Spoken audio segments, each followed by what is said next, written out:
La palabra divina, queridos hermanos, debe ser para nosotros que creemos en ella la luz que alumbra nuestros pasos, la que ilumina también de consuelo nuestras aflicciones, la que le da razón a nuestras esperanzas. Por eso me gusta evocar con todos ustedes esos hechos que vivimos en la semana para iluminarlos junto con esos hechos públicos, también nuestros hechos familiares, íntimos, que tienen que ser también iluminados por la palabra de Dios. Y porque para la Iglesia todo lo humano le interesa. Ella, como dijo el Papa un día, es la vida de la humanidad. Mientras tanto, la Iglesia sigue trabajando su organización, revisando su misión para ser más eficiente en el servicio a la humanidad. Sea la Iglesia como un árbol añejo, secular, pero a pesar de su tronco viejo, retoñando con nuevos retoños y nuevas esperanzas, que es la vida de la Iglesia. Si solamente respetáramos tradiciones y no las quisiéramos cambiar, seríamos como un tronco seco, como un museo de antigüedades, pero no sería la vida de la Iglesia que, llevando los siglos, engarzándolos en su hebra de oro de la vida de Cristo, hace reverdecer para las necesidades nuevas, las comunidades nuevas, alimentadas con el tronco añejo de nuestra fe cristiana, pero reverdeciendo en las nuevas visiones del mundo actual. Y hermanos, no puedo tampoco dejar de recordarles, con una insistencia muy filial para con la Virgen, que desde ayer hemos comenzado el mes del Rosario, el mes de octubre, y que ojalá volviera a todos los hogares aquella vieja costumbre de rezar el rosario en familia. Procuren aprenderlo los que no lo sepan, y los que lo han olvidado recuérdenlo de nuevo, y los que lo practican sepan que están también en la línea de la Iglesia que respeta esas costumbres populares, esas tradiciones de amor y de cariño a la Virgen. Solamente les pide que no se hagan costumbres rutinarias, que no sea un maquinario repetir de Padre Nuestros y Ave Marías, sino que sea lo que fue al principio, el mensaje del Evangelio. Los misterios del Rosario son resumen precioso del Evangelio que los comprende hasta el niño más chiquito, que en sus débiles manos va desgranando las cuentas del Rosario mientras medita en el niño Jesús, en el Jesús que muere por nosotros, en el Jesús resucitado y en la Virgen que acompaña a este Cristo en su infancia, en sus dolores y en su resurrección. El que reza el Rosario con sentido de Evangelio se hace cristiano. En la mejor escuela, en la escuela de la Virgen, que es la mejor cristiana. Por eso, hermanos, yo les encarezco volver a esa costumbre que muchos han creído superada, pasada de moda, pero solo pasa de moda aquellas cosas que ya no se aman. Y el que tiene problemas con el rosario es que tiene problemas con la Virgen. Y el que tiene problemas con la Virgen es que tiene problemas con Cristo. Y el que tiene problemas con Cristo, búsquelos en su propia conciencia. Son problemas de su propia vida. Enmiéndese, conviértase y encontrará alegría en la compañía de la Virgen y de Jesús, en la compañía sencilla de la familia que reza con cariño esas plegarias inmortales. Y cabalmente de esto nos habla la palabra de Dios en esta mañana primorosa del domingo 27º del tiempo ordinario.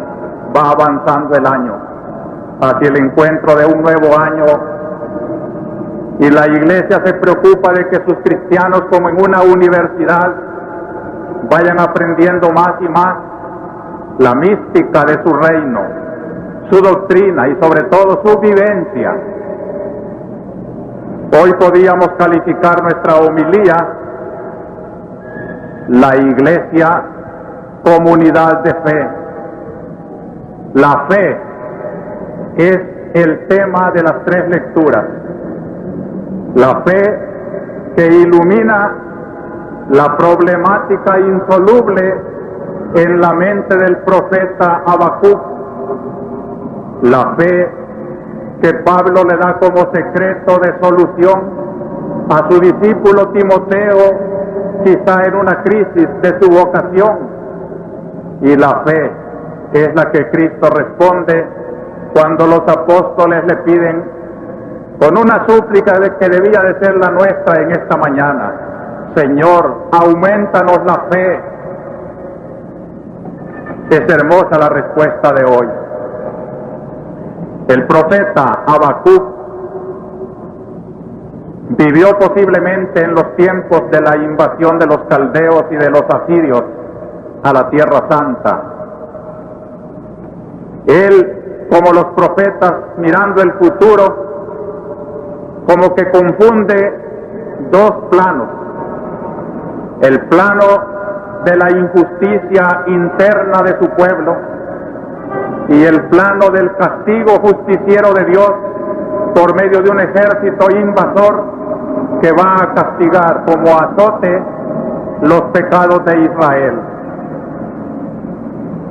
Y él comprende que Dios castigue al pueblo por el pecado, pero lo que no comprende es cómo un pueblo más pecador que el de Israel sea escogido por Dios para venir a cometer injusticias mucho mayores que las que va a castigar. Y entonces es cuando, problematizado este pobre hombre, se enfrenta a Dios con un problema parecido al del libro de Job, el problema del mal, que ahora podíamos traducir también nosotros en nuestros problemas nacionales. Y podíamos, como Habacuc, preguntar: ¿hasta cuándo clamaré, Señor, sin que me escuches? Te gritaré violencia sin que me salves. ¿Por qué me haces ver desgracias? Me muestras trabajos, violencias y catástrofes. Surgen luchas, se alzan contiendas. El libro es precioso, solo tiene 3 capítulos. Si lo pueden leer en esta semana, fíjense sobre todo en el capítulo 2, donde el profeta explaya esta preocupación y en forma de quejas contra Dios escribe 5 imprecaciones. La primera contra la explotación económica. Ay de quien amontona lo que no es suyo y se carga de prendas empeñadas. Está denunciando aquí el atropello del pobre, de la pobre mujer que no tiene con qué dar de comer a sus hijos y va a empeñar o a prestar dinero y se lo dan a usura. Amontonan prendas empeñadas. Segundo, se queja contra el pillaje avasallador. Ay de quien gana ganancia inmoral para su casa, para poner su nido en alto y escapar a la guerra del mal, a la garra del mal. Aquí dice el profeta que los mismos palacios erigidos con esta usura claman, sus piedras, sus adornos son testigos de esta sanguijuela humana que es el usurero. ¿De qué sirve tener un bonito palacio si es fruto del pillaje, del robo? Se queja en tercer lugar contra el genocidio. Viene este ejército invasor y mata a nuestra propia gente. Ay de quien edifica, son palabras del profeta, que parecen escritas para nuestros días. Ay de quien edifica una ciudad con sangre y funda un pueblo en la injusticia. Sobre fundamentos de injusticia y de sangre, de atropellos y torturas, no puede ser firme una ciudad, una civilización. En cuarto lugar, el profeta se queja contra la corrupción de los pueblos oprimidos. Ay del que da de beber a sus vecinos y les añade su veneno hasta embriagarlos para mirar sus desnudeces. Y describe aquí, con pinceladas, diríamos, pornográficas, los vicios de la lujuria de la carne, en que se solazan nuestros pueblos. Ay de la corrupción de los pueblos. En esta palabra del Evangelio, hermanos, no solo denunciamos la injusticia, sino también las inmoralidades. Surgen los grandes negocios de los móteles, que son verdaderas casas de cita. Surgen los prostíbulos, se vende la carne. Hay corrupción. Hay corrupción dentro del mismo matrimonio, que se ha convertido también en un prostíbulo, cuando se evitan los hijos y se quieren los placeres de la carne. Hay inmoralidad y Dios no puede tolerar estas cosas. Se nos dan privilegios de derechos humanos, pero a condición de que se consuman los medios anticonceptivos artificiales. Se mutilan las fuentes de la vida, se esteriliza a la mujer y se esteriliza al hombre. La carne está imperando. Todo esto ofende a Dios, y el profeta siente como en su propia vida el atropello de su pueblo en todas estas maneras. El aborto que se legaliza, y a pesar de que los obispos pedíamos al mismo presidente y en la misma asamblea respeto a la vida en las entrañas de la mujer, ahí están las leyes. Esa es verdadera persecución a la Iglesia, desde las leyes contra la moral que la Iglesia predica, y a pesar de haberle prometido al episcopado entero que se respetaría ese derecho a la vida, derecho de nacer, como dice la película, ni siquiera el derecho de nacer. Y se dice que se respetan los derechos humanos en El Salvador, y son montones, se cuentan por millares los abortos en los mismos hospitales, en las mismas clínicas médicas, y se pagan viajes al extranjero, incluyendo un aborto. Ya se ve la malicia de esas excursiones. Es terrible, hermanos. Vivimos de veras bajo esta maldición del profeta. Ay de los pueblos sometidos que beben el veneno hasta embriagarse y mirar sus desnudeces. Y finalmente el profeta sanciona la idolatría.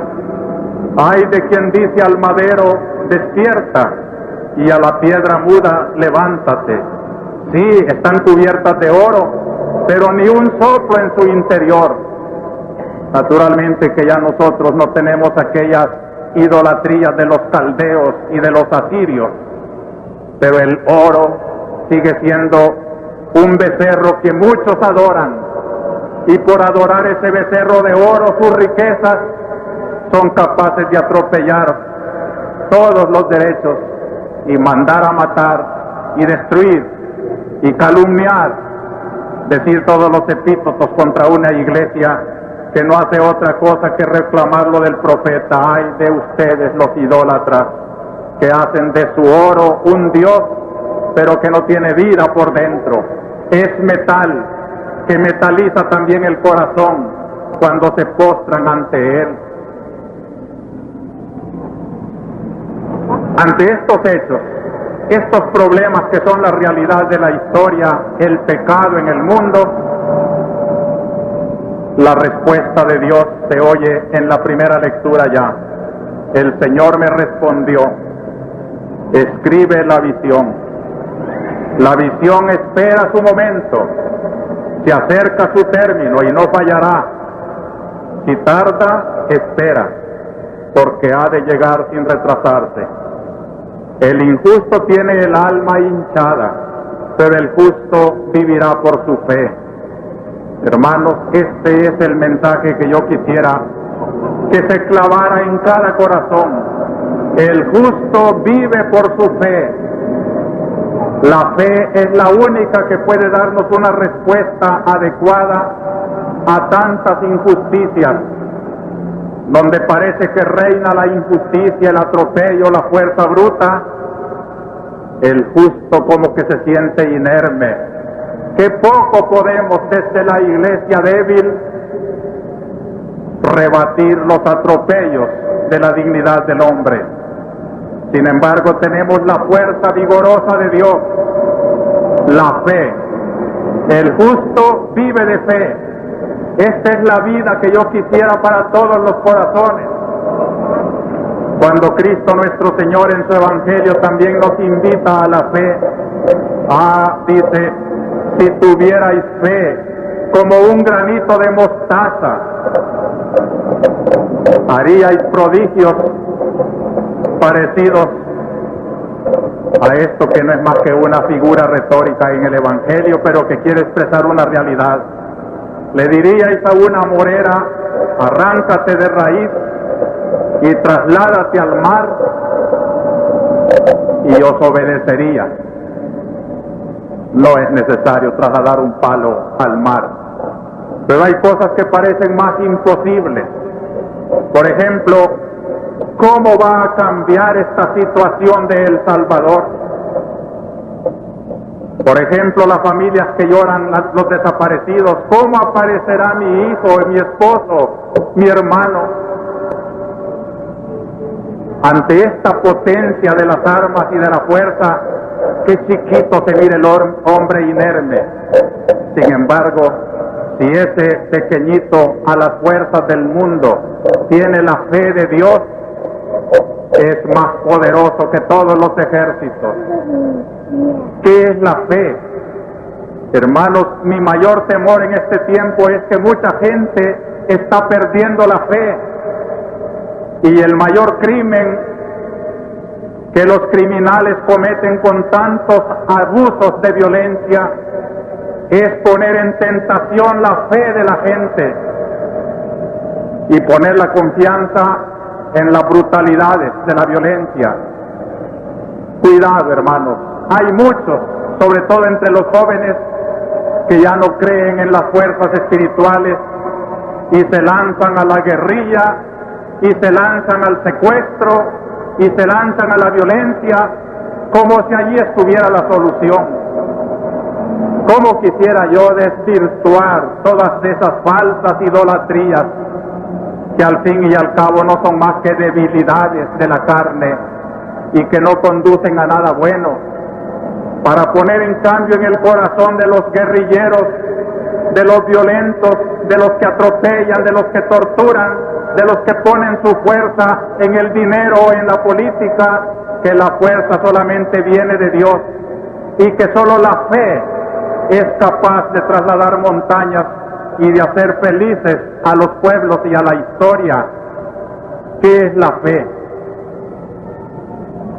Yo he querido copiar el pensamiento del Concilio Vaticano II, cuando en el documento sobre la divina revelación, después de decirnos cómo Dios se revela, no solo en la naturaleza, de tal manera que aún el que no es cristiano, simplemente es un hombre racional, puede descubrir en las flores, en los frutos, en las estrellas, en la naturaleza, la existencia de un Dios, pero eso se llama revelación natural. Pero además de esa revelación natural, nos dice el concilio, Dios ha querido revelarse Él mismo y sus designios de misericordia y de amor por medio de su palabra, que es el Hijo de Dios que se hizo hombre y que dejó también esa revelación encomendada a una iglesia. Entonces el concilio pregunta, ¿qué debe hacer el hombre cuando conoce que Dios ha hablado? He aquí la respuesta. Cuando Dios revela, el hombre tiene que someterse con la fe. Por la fe, aquí viene una bonita descripción de la fe. Por la fe, el hombre se entrega entera y libremente a Dios. Le ofrece el homenaje total de su entendimiento y voluntad, asintiendo libremente a lo que Dios revela. Miren qué belleza, hermanos. Tal vez habíamos tenido nosotros de nuestra infancia un concepto muy intelectual de la fe, y es que antes del Vaticano II vivíamos la doctrina del Concilio Tridentino, que tuvo que enfrentarse contra los abusos de la fe que predicaron los renovadores de Lutero, el cual dicen que enseñaba que con tal de tener confianza en Dios nos salvaríamos aunque pecáramos fuertemente. Se le atribuye a Lutero esa frase que históricamente no sé si será cierto, pero que decía: peca fuertemente, con tal que creas fuertemente te salvarás. Contra este error nefasto que puede llevar a muchos pecadores a una confianza, el Concilio de Trento condenó esa confianza temeraria y enseñó que la fe era aceptar las verdades de Dios, las cosas que Dios enseña. Y así tuvimos nosotros un concepto de fe intelectual. Y un rey decía, cuando le preguntaron cómo anda tu cristianismo, pues en materia de fe muy bien, porque no es más que creer, pero en materia de moral ando muy mal. Se separaba la fe y la moral. Cuando ya se superó ese error protestante, el Concilio Vaticano II, miren la coherencia del magisterio de la Iglesia, enseña otra vez la fe bíblica, la fe que Lutero quiso interpretar, pero que interpretó falsamente, con abuso. La interpreta la Iglesia en esta frase que les he leído: por la fe, el hombre se entrega entera y libremente a Dios. Le ofrece el homenaje total de su entendimiento y de su voluntad, asintiendo libremente a lo que Dios revela. No es solo aceptación de verdades, es aceptación de la voluntad de Dios.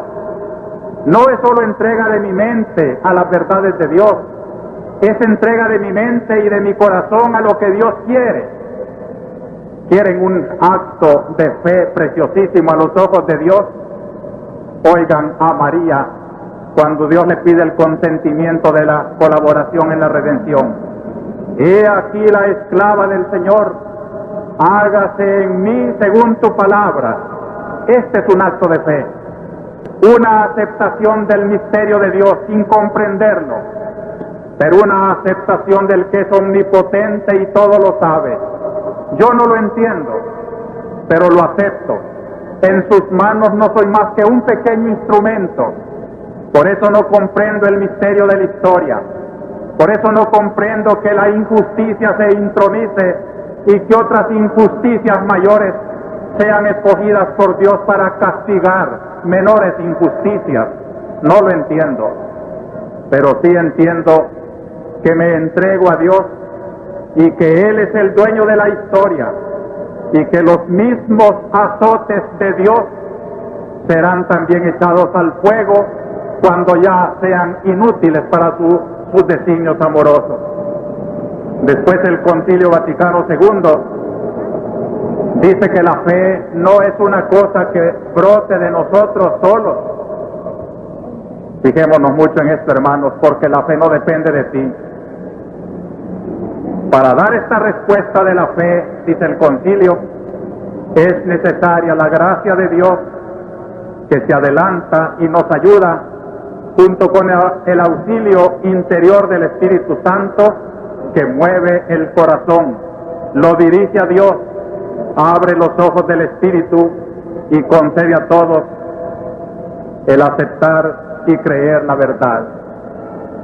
De allí que la fe es un don sobrenatural, es un regalo de Dios. Dichoso el que tiene fe. Así se explica la súplica de los apóstoles: Señor, aumentanos la fe. El que no tenga fe, yo sé que muchos de los que me escuchan no tienen fe, o por lo menos se glorían fanfarronamente de no tener fe. No es ninguna gracia, querido hermano, que no tiene fe. Pobrecito, eres un mendigo, eres un ciego, mientras los que tienen fe contemplan los bellos paisajes de la voluntad de Dios. Tú, miope, ciego, no ves, no tienes fe. Pídele a Dios que te devuelva la vista. Pídele al Señor que te saque de esa oscuridad y tinieblas en las que vives. Es un don de Dios. Y ese don de Dios no lo niega al que se lo pide. Más aún, dice el concilio, es una ayuda que se adelanta. Antes de que tú la pidas, ya está dentro de tu corazón, deseando que pidas ese don. Hermanos, pidamos este don. Que sea la súplica de esta semana: Señor, aumentanos la fe. Y por último, el concilio dice cómo esa fe no termina nunca. Para que el hombre pueda comprender cada vez más profundamente la revelación, el Espíritu Santo perfecciona constantemente la fe con sus dones. Hay un trabajo exquisito del Espíritu Santo en el corazón de cada hombre, de cada comunidad. Y yo quiero alegrarme ahora, hermanos, felicitar a los sacerdotes y cristianos, religiosas y catequistas que están formando esas comunidades de fe, comunidades de base, pequeños grupos donde la Biblia orienta, se reflexiona y la fe crece. Estos grupos que precisamente son los llamados subversivos, a los que se persigue, son los que están madurando en la fe. Un grupo legítimamente bíblico, legítimamente convocado por la Iglesia, no debe tenérsele desconfianza. Es la fe de Dios que crece por la iluminación de la gracia y del Espíritu Santo en el corazón de los hombres. Ojalá en todas las familias hubiera una Biblia en la hora de comer o antes de acostarse, padre, madre, hermanos, junto al rezo del rosario, la lectura de una página bíblica que alimente la fe de los niños, de los jóvenes, de los ancianos, porque la fe no termina de crecer durante toda la vida. Aquellos que dicen: ya hice mi catecismo en la primera comunión y no se preocuparon más, se han quedado con una fe raquítica. Háganla crecer, hermanos, que crezca, porque dentro de ustedes está el espíritu del bautismo, de la confirmación, exigiendo un crecimiento en esa fe para comprender mejor los misterios de la patria, las injusticias del orden, todo lo que aquí no comprendemos y lo queremos resolver a base de violencia y de fuerza, de represión y de tortura.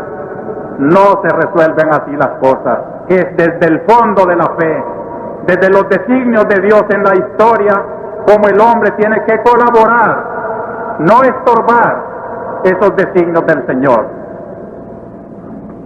Y lástima, el tiempo ha transcurrido ya. Solamente hago una breve alusión a la segunda lectura para decirles que esta fe que Dios nos obsequia y crece en nosotros, la ha encomendado a la Iglesia. Yo quisiera que leyéramos esa segunda carta de San Pablo a Timoteo, oyendo en la voz de Pablo, la voz de la Iglesia, que al fin eso es la voz de un obispo, y Pablo era un obispo como el que les estaba hablando, naturalmente con la diferencia enorme de la santidad suya y mi mediocridad. Pero San Pablo como obispo y yo como obispo somos la voz de la Iglesia, y cuando Pablo escribe, es la Iglesia que habla con estos términos: aviva el fuego de la gracia de Dios que recibiste cuando te impuse las manos. Son los gestos de la Iglesia. Cuando se ordena un sacerdote, se le imponen las manos, y el obispo tiene el poder de transmitir el poder sacerdotal. Cuando se confirma un joven, se imponen las manos para invocar el Espíritu Santo. Dentro de poco, con un pan en mis manos, voy a decir: esto es mi cuerpo, Y cuando me acerque a darles la comunión les voy a decir el cuerpo de Cristo. Todo esto son gestos humanos de la iglesia, pero son acciones de Cristo. Es Cristo el que sigue hablando. Por la fe, la iglesia sigue transmitiendo el mensaje de Cristo y dando la vida de Cristo a las almas. Los sacramentos no son otra cosa que el contacto, la presencia, el encuentro de un hombre con Cristo mismo a través de su ministro. Y luego la iglesia, hermanos, a los salvadoreños nos está diciendo esta palabra, porque Dios no nos ha dado un espíritu cobarde, sino un espíritu de energía, de amor, de buen juicio.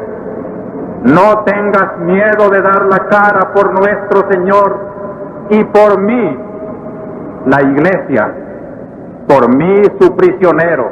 Pablo estaba prisionero entre cadenas y se sentía que era la iglesia perseguida, prisionera.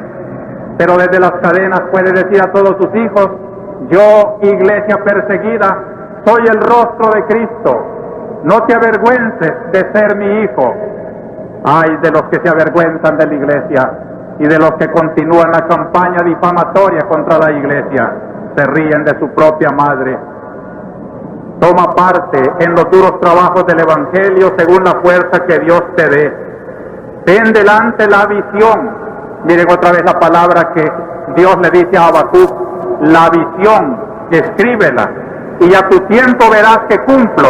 Dichoso el justo que vive de fe. Así Pablo, iglesia, le dice también a los católicos: ten delante la visión que yo te di con mis palabras sensatas y vive con fe y amor cristiano. Amor, el amor verdadero que se inspira en la fe, el amor sereno que no teme a las violencias ni echa mano de la violencia porque no le hacen falta. Le basta creer, entregarse a Dios, no comprender sus horas, los martirios que Él nos prueba en la vida, saber que llegará su hora, tardará, pero llegará. Esta es la esperanza que la iglesia quiere conservar, y por eso San Pablo, hablando por la iglesia, dice: guarda este tesoro con la ayuda del Espíritu Santo que habita en nosotros. Hermanos, guarden este tesoro. No es mi pobre palabra la que siembra esperanzas y fe. Es que yo no soy más que el humilde resonar de Dios en este pueblo, diciendo a los que han sido escogidos por azotes de Dios y usan la violencia en formas tan diversas, que tengan cuidado, que cuando Dios ya no los ocupe, los va a tirar al fuego, que se conviertan mejor a tiempo. Y a los que sufren los azotes y no comprenden el porqué de las injusticias y de los desórdenes, tengan fe, entréguense voluntad y cerebro, corazón, todo entero, que Dios tiene su hora, que nuestros desaparecidos no están desaparecidos a los ojos de Dios, y los que los han hecho desaparecer también están muy presentes ante la justicia de Dios. Pidamos para unos y para otros, y para el mundo que sufre las incertidumbres, la seguridad de la fe. Guarda este tesoro que ahora vamos a proclamar en nuestro credo.